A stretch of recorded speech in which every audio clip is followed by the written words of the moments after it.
अस्सलामुअलैकुम रहमतुल्लाहि वबरकातुहू। Fifth standard science में आज आपका सबक है पानी यानी वाटर। जिस तरह हवा हमारी बुनियादी ज़रूरत है, उसके बगैर हम सांस नहीं ले सकते, उसी तरह पानी भी हमारी बुनियादी ज़रूरत है। हर इंसान और जानदार के लिए पानी बेहद ज़रूरी है। उसके बगैर हम अपनी रोज़मर्रा की ज़िंदगी की कार्रवाइयों को पूरा नहीं कर सकते। जैसे कि पीने के लिए हम पानी इस्तेमाल करते हैं, पकाने के लिए, नहाने के लिए, घर की सफाई के लिए, गार्डनिंग के लिए, सबके लिए हमें क्या ज़रूरत है? पानी की ज़रूरत है। पानी के लिए क्या ज़रूरी है? बारिश ज़रूरी है। अगर बारिश नहीं होगी तो पानी नहीं मिलेगा, इसलिए बारिश का होना भी बहुत ज़रूरी है। हम प्रीवियस क्लास में पानी के ज़राए क्या क्या हैं उसके बारे में जानकारी हासिल कर चुके हैं। हमें पानी किन किन ज़रायों से हासिल होता है उसके बारे में तफसील से जान चुके हैं। आज हमारा टॉपिक है आबी दौर यानी पानी का दौर। आपको पानी बोलते हैं, उसे पानी का दौर, इसे इंग्लिश में वाटर साइकिल बोलते हैं। जिस तरह साइकिल आप लोग देखे रहेंगे, उसमें व्हील होती है, चौक, वो कैसा होती है? राउंड होती है। वो राउंड चीज़ में क्या होता है, जब एक पॉइंट से शुरू होता है तो लास्ट में एंडिंग पॉइंट का होता है, जहाँ से शुरू हुआ वहीं पे आकर ख़त्म होता है। इसी तरह वाटर साइकिल भी, यानी जब आपको पानी ज़मीन से ऊपर जाता है, फिर भी उसी तरह क्या होता है, ऊपर से ज़मीन की तरफ पानी आता है।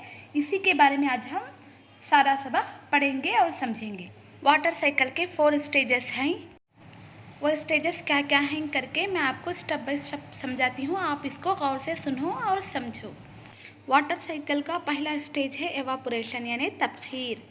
इस अमल में जब सूरज की रोशनी ज़मीन पर पड़ती है तो ज़मीन पर पाए जाने वाले पानी के ज़राए जैसे समंदर, दरिया, नदी, तालाब, झील वगैरह में जो पानी होता है वो सूरज की तपिश की वजह से आबी बुखारात यानी भाप में तब्दील होकर फ़िज़ा में जाता है, यानी ये एवापोरेट होता है, तो उसे हम एवापोरेशन यानी तबखीर कहते हैं।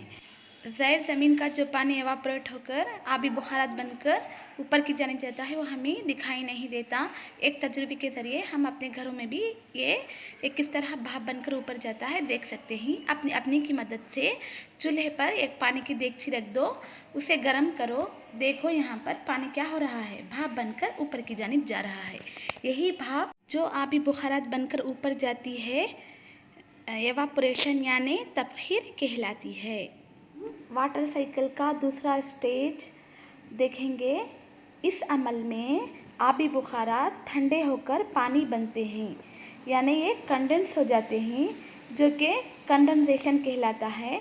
कुर्रा फ़िज़ा में आबी बुखारात हिलकर ऊपर उठते हैं और ठंडे हो जाते हैं। ये पानी के नन्हे खतरे फ़िज़ा में पाए जाने वाली गैस और डस्ट की वजह से क्या हो जाते हैं, बादल बन जाते हैं।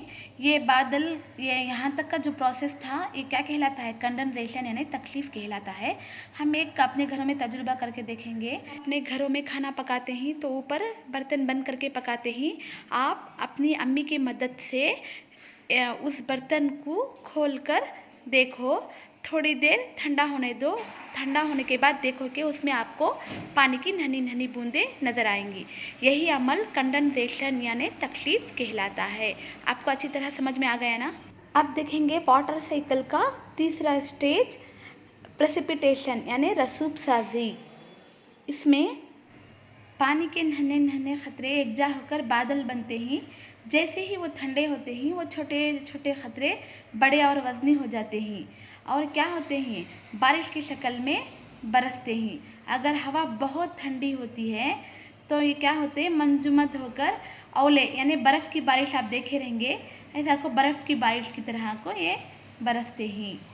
ये अमल क्या कहलाता है, प्रेसिपिटेशन यानी रसूब साजी कहलाता है। आबी दौर यानी वाटर साइकिल का लास्ट स्टेज है समंदर की तरफ वापसी यानी ज़मीन की तरफ वापसी। कैसे वापसी, बारिश बरस कर क्या होता है, फिर भी ज़मीन की तरफ पड़ता है, तो उसमें क्या होते हैं, समंदर में, नदी में, तालाब में, दरिया में, चश्मों में, झीलों में फिर से पानी आ जाता है। यानी ज़मीन की तरफ से पानी ऊपर जाता है, फिर भी ऊपर से क्या होता है, ज़मीन की तरफ आता है। यही अमल आबी दौर यानी वाटर साइकिल कहलाता है। इसमें एवापोरेशन, कंडेंसेशन और प्रेसिपिटेशन, लास्ट में रेन, ये चारों मरहले वाटर साइकिल के चारों स्टेजेस ही। उम्मीद है कि आप इसको अच्छी तरह समझ गए होंगे। अस्सलाम वालेकुम।